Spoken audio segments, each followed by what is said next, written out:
we were a little lost as to the seat of the mayor, what he does, what he has been able to do. And so what we wanted to do, myself and Ms. Hawkins, is to allow him the opportunity to come speak to you, to answer a few questions, and let you know that that seat and that chair is working for you, Richmond City Public Schools, each of you, your community, and these students. So truly my pleasure. I'm excited to allow our mayor the opportunity to speak to us as a teacher and a student. So again, Mayor, thank you, and we're going to give him all of our attention. Okay. Well, good afternoon, everybody. Good afternoon. It's a pleasure to be here, and thank you for inviting me. And somebody just gave me a list of 12 questions. I've never seen them before, so I think we'll start with one of the questions that says, how did I get into politics? And I was introduced as a politician. I don't like to think of myself as a politician. I like to think of myself as a statesman, a person that gets things done. And the reason that I got involved in politics is that I wanted to help people. I wanted to change things. I did not like the way things were, particularly when I was running for mayor. I had been in the state legislature, the General Assembly of Virginia, for 15 years. And we had a situation in the city of Richmond where the mayor actually put the school board out of City Hall. And when I looked over from my office at the state capitol building, Richmond looked like Beirut or some war-torn country where fire engines and police cars were all around City Hall. And I said to myself, you know, we can do better than that. And I knew, because I've been a pastor in this city for about 40 years with a halfway decent sized congregation, and because of my years of service, I knew that I had the political clout and leverage to beat the sitting mayor. And so I said, well, if I don't do it, then I really can't complain about it not being done. And so I decided to run for mayor, and that was in 2008. I was elected in 2009. But my involvement in the political realm was because many of the questions that you asked are problems that I face, that all of us face, and we can either talk about them, complain about them, or we can do something about it. And I've always believed that it was my responsibility to do something about it. And as a member of the General Assembly, I had the power to write laws. As the mayor, I've had the opportunity to institute programs that we believe will make a difference. Richmond is a city that is great. We call it resurgent. We believe that our city is evolving. And for those of us who've been around Richmond for a long time, we know that Richmond's changing right before our eyes. But that change will only be good for a certain subset of people. And so my job has been trying to make sure that it's good for everybody, not just the haves, but for the have-nots as well. And so we have been working on problems such as the fact that Richmond has a 26% poverty rate level, which is unacceptable. You just can't have a tier 1 city where 3/4 of the people are succeeding and 25% of them are not succeeding. And so we've been working on mitigating or trying to reduce or get rid of poverty. And that's huge because it took centuries to get where we are, and you can't change it in 6 or 7 years. And so it's a hard job. It's turning a big ship around, but we've got to do it. And we've been working on that in several ways. We've been working on transportation, education, housing, and a job pipeline. And so those are things that we've been trying to do to change the situation here in the city of Richmond. So let you ask me the questions that I'm sure you put on this paper, and let's go from there, okay? So who's going to start? Yes, sir. So much is said about students. Keith Taylor. Hey, Keith. All right. So much is said about students who don't come to school. What can you do as mayor to bring attention to meet others who are coming to school? To who are coming to school? Yes, sir. Yeah. That's something that it will be difficult for the mayor to do. You know, it's something that has to happen in families. Families have to value education. Families have to value the opportunity that we have. You know, this is an opportunity. an opportunity to be in a classroom like this and to get an education, to raise your level so that you can go to college or vocational school, get a job, so that you can be a part of a meaningful part of society. And that comes from the home. And so we have to deal with it in the school system. We have to deal with it in the city. But the home has got to be the place where those kinds of values are driven into your head, so that you know you don't have a choice in the morning but to get up and go to school. When I was in high school, it never crossed my mind not to go to school, because I knew what the consequences would be. And so obviously people who are not going to school are not facing any consequences at home. All right. Who's next? Yes, sir. My name is David Richmond. Hey, David. And my question is, have you ever had the opportunity to meet the president or the first lady? Okay, and the first all right.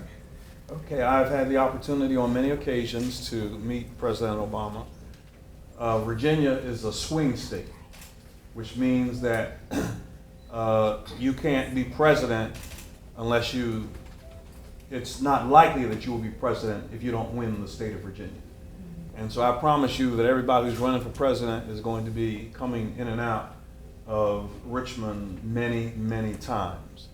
And so when Barack Obama was running, I had the pleasure of running at the same time he was running, which was very good. I mean, you couldn't ask for anything better than to run when he's running, because you know the turnout was going to be big.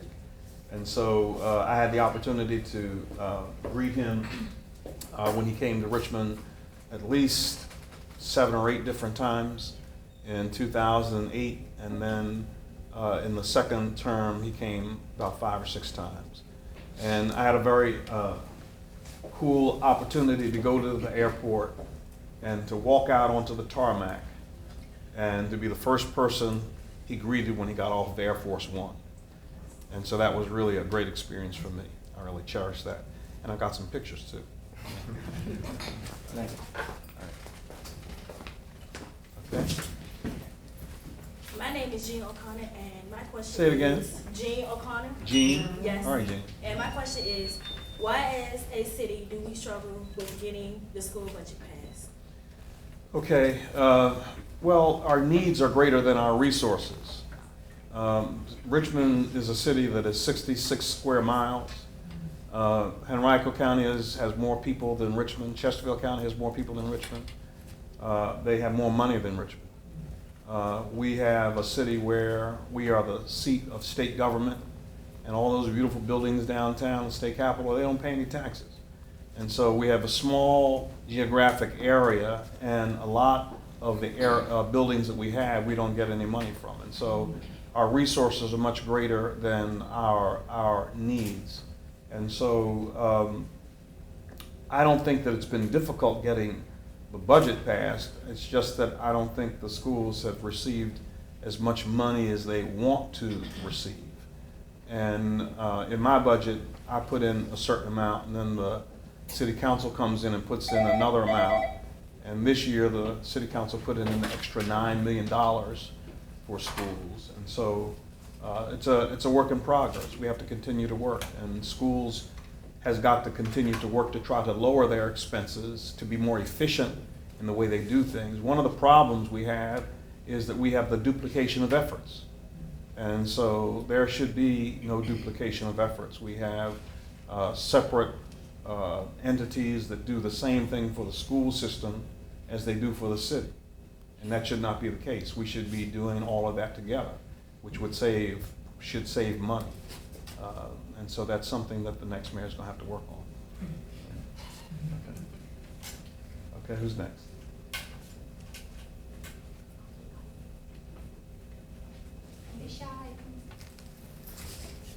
My name is Anika Hanks. Does your office apply scholarships for high school students? We don't have scholarships, but we do have the Mayor's Youth Academy. And since I've been mayor, 6,000 young people have gone through the Mayor's Youth Academy, and a lot of the kids who go through that pipeline become knowledgeable about resources in schools. The young lady who was the youth mayor in the Mayor's Youth Academy got a full ride to George Mason University last year, and many of them have gotten scholarships. But we as an office don't do scholarships. Do you have any students in here that are part of the youth academy?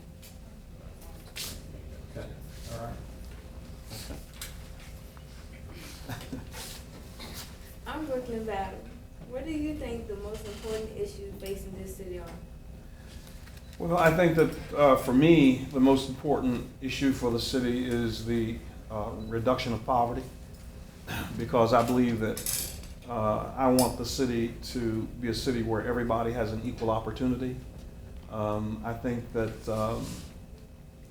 there are some things that we can do, that we've begun to do in the city of Richmond. I think that we need to repurpose public housing so that we can have mixed affordable housing, mixed income housing in communities. I believe that a great community is a community that has mixed income housing, affordable housing, a good school, a good community center.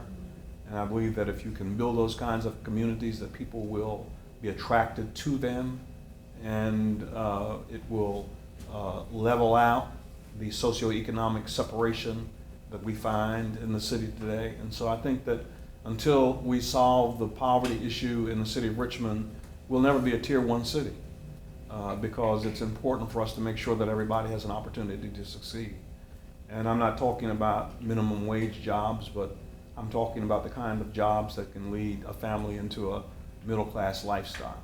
We just did the World Championship bike races, the first time in the last 30 years that the races were here. We had probably 600, we had just thousands and thousands of visitors.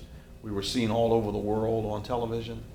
And one of the things I'm most proud of about the races was that the barriers along Broad Street and along the race route, they were on the cardboard banners were mounted on these metal stands, and they were welded by young people, well, not young people, but guys who are in our jobs to work pipeline. And these guys are able to learn how to be welders, and they'll be able to get jobs paying $20, $25 an hour, which is will allow them to have a middle class or a good opportunity for the ability to raise their families in a decent way. And so that's the kind of thing that has to happen in the city of Richmond. Okay. My name is Brianna Maryland, and I wanted to know why the Democratic Party was the party of your choice. The party of my choice is the Democratic Party. You assume I'm a Democrat? You know I'm a Democrat? Okay. All right. I am a Democrat, but I'm sure that this is supposed to be nonpartisan here, right? Right. Okay. But it's the party of my choice because I believe, as I've been trying to say here today, that it's the party that, in my estimation, deals with the issues of the common man and deals with the issues that are important to persons who are not in the top echelons of society. And so if you don't have a lot of money, then it doesn't matter what the tax rate is. That you need to have somebody who's interested in creating jobs. You need to have somebody who is interested in making sure that some of the things I've been talking about today, leveling the playing field, getting rid of poverty, investing in early childhood education, investing in schools, investing in infrastructure, investing in mass transit. The Democratic Party is more likely to be the party that talks about those kinds of things in deference to the other party. And so we need Richmond. One of the problems we have in Richmond is that we do not have a good mass transportation system. And young people such as yourselves are gravitating toward communities that don't require a car. The statistics or the information says that young people want to be in communities that are livable, that are walkable and bikeable, where they can live, work, and play and not have to drive someplace to get there. And so that's going to require that we have a mass transportation system that allows you to get from point A to point B without having to look for a parking space or to have a garage. And so those are the kinds of things that I think that Democrats, and then personal liberties are also important in terms of that designation. And so in terms of transportation, one of the things we're doing is the bus rapid transit system. I don't know how many of you have heard about it. It's called the Pulse. And it's going to run from Fulton to Willow Lawn. And it will be a fast designated bus line that will get you from point A to point B in a short period of time. And hopefully that will be the spine or the beginning of a new transportation system that will change the way we do things in business in Richmond, because actually it's going to Willow Lawn. It should go to Short Pump. And so we're hoping that the county will get to the point where they are willing to allow, mass transit to be a part of what happens in the counties as well as what happens in the city. All right. You are very well behaved today. I don't know what's going on, but you're very, very well behaved. Very quiet. Okay. Anybody else? Yes, ma'am. My name is Mahogany, and Say it again. Mahogany. Mahogany. Mahogany. Mahogany. All right. I got you. You were saying about the rapid transit, Yeah. Transportation. Honestly, how do you feel that it would help us as young adults, especially with some of us getting ready to go off to college, especially myself, and trying to get jobs in Glen Allen, in Chesterfield, and Henrico? How do you feel this will better Richmond, honestly? Right. Honestly, I promise you I'm gonna be honest. Okay. I think that it's the first step. I'm the first to admit that Richmond has one of the worst transportation cities in the country. And this is a first step in improving that. And if you get the bus rapid transit system going from Rockets Landing to Willow Lawn and then get it to go to Short Pump, and then you get spines that can feed into that system, it will help persons who want to go to the corridor along Broad Street to get jobs, to shop, to eat, to have fun, to play, to do whatever you want to do. And so it will help you because it means that you don't have to pull out your car or drive to the places that you want to go. And it will help the city because it's going to, this was done in Cleveland, Ohio, and along the bus rapid transit system, jobs were developed because jobs always follow mass transit. If you live in a bigger city where there's a subway system, if they announce a subway stop is going to be at a particular place, then you're going to see businesses develop along that stop because they know people are going to be coming by there, getting on the subway, getting off the subway. And the same thing is going to happen with bus rapid transit. Along those stops, there are going to be development of businesses. We call it transportation economic development. And so it's going to help the city expand our tax base. We have more money for the needs that we have in the city, including schools. Anybody else? Yes, sir. My name is Ladio Pogue, and obviously becoming mayor is a huge accomplishment, but do you think there should be something else from here? Like, are you going to take another step? What is my future? What are my plans? Plans for the future.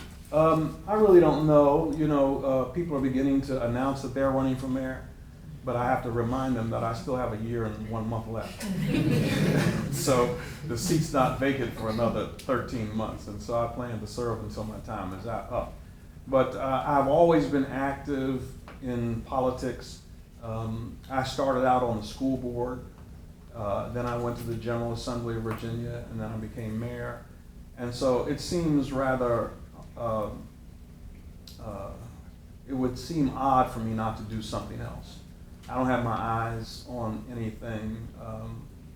I probably am thinking about taking a step back because people don't recognize the scrutiny that comes with being in the public eye, living in the fishbowl.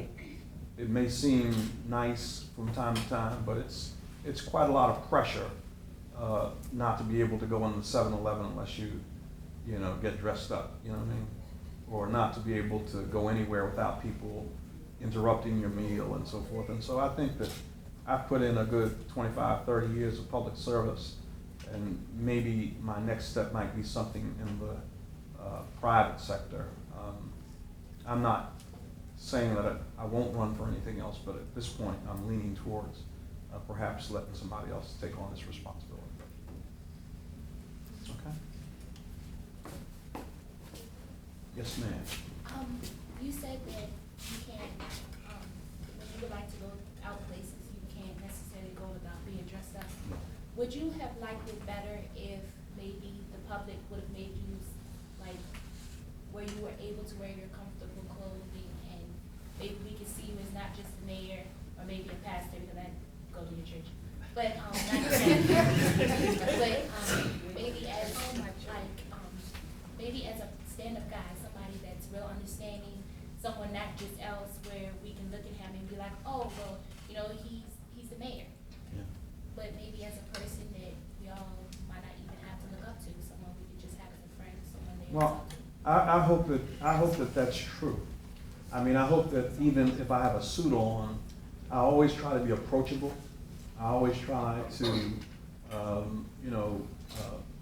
be where people are, even when I don't have to be where people are. Because I'm gonna tell you that if you get a mayor who doesn't love people, you got the wrong person. And so, I mean, I love people, I love to be around people, and I wanna be accessible. When I said dressed up, I didn't mean dressed up. But I don't feel comfortable going into the 7-Eleven with sweatpants on or something like that, unless I'm coming out after my run or my walk in the morning, I'll do it. But I just think that if I'm the leader of the city, that I have to kind of present myself in a way that people can be proud, that they can say, there goes the mayor. And so if I'm going to be in jeans or something like that, they gotta be clean jeans. They gotta be, they got, the top got to match with the bottom and all that kind of stuff. So I'm not against dressing down, but I do think that when you are a leader, you have a certain responsibility, not just to, look like you fell out of bed and you don't have any sense of concern about, how you look. But I try to be accessible. When people speak to me, I speak to them. I'm willing to stop on the street and have conversations with people, take the pictures and all that kind of stuff. And I'm willing to come to Armstrong on a busy day and hang out with you guys. Come on. Just me and you, right? Actually, I have one more question. Okay. As young adults, and you should know that maybe I think all of us are actually seniors, and we have them less than a year before we graduate. What do you hope to see, well, from your point of view, how do you feel as young adults we will be just coming out of high school as, people? Well, these are your best years. These are your best years. These are the years of transformation. These are the years where you're going to have your mettle tested, because, if you're going to school or getting a job, it's not going to be like coming to school where somebody's going to be on you all day to do this or do that. You're going to have to do it on your own. So you're going to have to sink or swim. You're going to have to determine, what you're made of. We're going to find out what you're made of during the next year. Because when you go to college, nobody's going to sit over you, stand over you. The first thing they're going to tell you when you sit down with your freshman class is to look to the left and look to the right. And they're going to tell you that a year from now, the person to your left or right probably won't be there, because they're going to drop out. And you have to make up in your mind, determine that you're going to stick with it and make it happen. And so we're going to find out how well we did. We're going to find out what you're made of, because you're going to be independent. You're going to be on your way to adulthood. And so these are exciting years, but they're also years where the rubber meets the road. And you're going to have to live up to the responsibility that we know that you're capable of living up to. And so it's an exciting time. When I left, I grew up in Philadelphia, and so I left Philadelphia and came here to go to Virginia Union. And the light turned on for me when I got to Virginia Union, and there were many things I could have done that I didn't do because I was raised in a good home and I made the right choices, thank goodness. Not because, I'm so great or anything, but I was just fortunate not to make the wrong choices. But the light came on for me, and I finally realized that, I can be something. I can be anything I want to be. And I wasn't thinking then about being mayor or member of the General Assembly of Virginia, but I began to realize that it's up to me, if I work hard, to be successful. And so I finished my first year at Virginia Union, and I remember just like it was yesterday, my mother and father did not have a lot of money. And I went home after my freshman year, and I worked hard, saved all the money I had. And I went to my father and I said, Dad, I got X amount of money, and if you just give me a check for the rest of it, I'm going to go back to Virginia Union. I'll never forget him looking at me and saying, son, if I had it, I'd give it to you. And he didn't have the money to give to me. But what I had saved up was enough to register. And I don't know what happened, but I made the decision that I wasn't going to be dependent on my dad. And so I got back on the bus, came back down to Richmond, and registered with the money I had saved. And I went and got 2 jobs. And so I was a full-time college student with 2 jobs. And I got through. Sometimes I had 3 jobs. People sometimes ask me, did you pledge? I said, are you kidding me? I was too busy working to pledge. When they were out on the square, doing their whatever they do, I was going to the Safeway store, packing groceries. But something had turned on in me that said, you can do this. And I recognized that the most important thing for me was to finish college. And I did that. Finished college, got a master's degree and a doctorate degree. Because I recognized that, it was up to me to get it done. And so what you're getting ready to do is to walk into the greatest time of your life. The greatest time of your life, when you'll no longer be a high school student, no longer be regimented by teachers and parents, but it's going to be up to you to sink or swim, to do it or not do it. And I hope that you'll make up your mind to do it. We want to keep the mayor on schedule, but I want to thank him. Let me just, before I leave, say, how many of you are registered to vote? Okay. How many of you are 18? How many of you are 18? Raise your hands. All right. Okay, and everybody 18 registered to vote? Anybody not registered to vote who's 18? I don't want to embarrass you, I just want to tell you something. Huh? Okay, all right. Okay, so I need for you, it's too late for next week's election, but I need for you to get registered, I need for you to vote, because that's the only thing we have to be able to control our destiny. And for those of us who don't have a lot, for those of us who really need for resources to flow into our communities, we have to make sure that we elect people who care about us. We need to make sure that we elect people who have passion, not just for the people who give them money, but for people who earn their votes. And so please get registered to vote, and if you're registered to vote, I want you to take the opportunity to go and vote, and not just when the president's running. Now next Tuesday is an election where you elect members of the General Assembly of Virginia. And let me tell you how important that is. You talk about money for school systems, that comes mostly from the state. And so in many instances, the local elections are more important than the federal elections. And so it's cool to vote for whoever's going to be president, but it's more to your benefit to vote for your city council people, your school board people, your state representatives. And so don't sit out the midterm elections when you vote. And when those who are in here who did not raise your hands, if you're not 18, when you turn 18, that's something you should do on your birthday, is to get registered and make it a practice of yours never to miss a time or an opportunity to cast your ballot. I have been benefited and blessed to have the support of people in this city for many elected offices. And I feel that I have a duty to return to them the investment that they made in me. And so I want you to do that. Make sure that you get registered, make sure that you vote. All right? Thank you, sir. Okay. All right, very good. Thanks a lot. Very good. Okay, all right. I'm Jasmine Jefferson, and I would like to present this.